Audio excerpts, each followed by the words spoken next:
Si jodi a zo pas qu'à comprendre comment nous ni des propres maman nous qui a positionné koyo contre nous-mêmes vire écouter message ta. Le mimétisme colonial. Bel bonjour maman. Jodi a nous que ouais comment là ni intérêt qui a dans machine là couler la pour pas raconter encore. Dans les années 1700-1800, la bourgeoisie mulatte et noire fait son apparition. Des esclaves affranchis dans les Antilles françaises occupaient une position sociale intermédiaire entre les colons blancs et la masse des esclaves. Au XVIIe-XVIIIe siècle, les affranchis sont souvent métissés. Mulattes pouvaient acquérir des biens, notamment des terres ou des esclaves, et gravir l'échelon économique et social. Cela a conduit à la formation d'une élite noire et mulatte. Cette élite bénéficiait d'une relative reconnaissance sociale et aspirait souvent à être assimilés aux colons blancs, adoptant parfois leurs codes et leurs pratiques, y compris la possession d'esclaves. La bourgeoisie mulatte et noire investissait souvent dans l'économie de plantation qui dépendait de la main-d'œuvre esclave. Posséder des esclaves est un synonyme de richesse et de statut. Et en tant que propriétaires esclavagistes, certains membres de cette bourgeoisie avaient des intérêts économiques alignés à ceux des colons blancs, ce qui pouvait les amener à défendre l'institution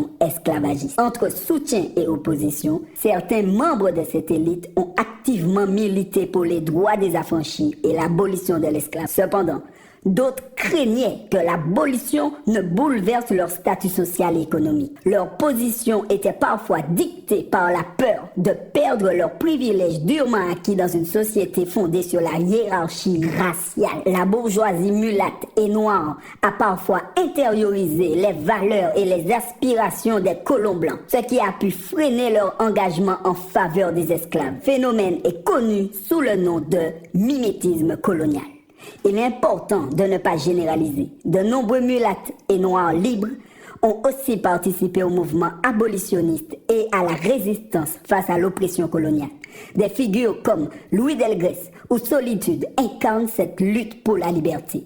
Maman, en conclusion, la bourgeoisie mulatte et noire dans les Antilles françaises avait une position sociale et économique ambivalente face à l'esclavage. Bien qu'elle ait pu contribuer à retarder son abolition en défendant ses intérêts propres, elle a aussi joué un rôle dans la construction d'une société post-esclavagiste.